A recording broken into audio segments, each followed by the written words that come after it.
لو ابنك أو بنتك في سن المراهقة وبتحاولي تصلحي كل حاجة بالأوامر والعقاب، الفيديو ده ممكن يغير علاقتك بابنك للأبد.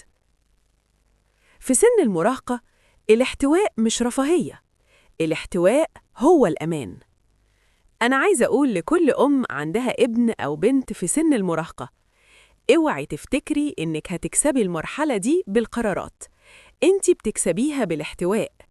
سن المراهقة مش عناد وبس، ولا قلة أدب، ولا تمرد.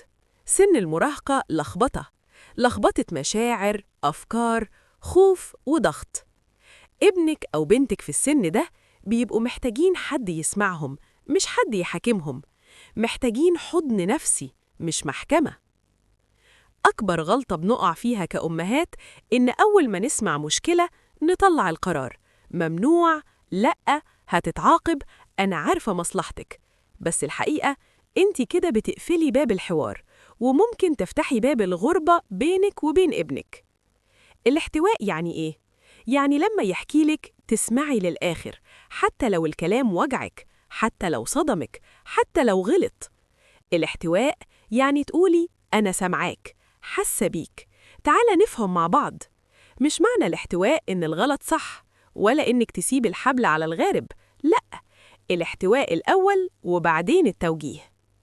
صدقيني، الابن اللي لقى أمان في حضنك مش هيدور عليه بره، والبنت اللي اتسمعت من أمها مش هتسمع لأي صوت غلط.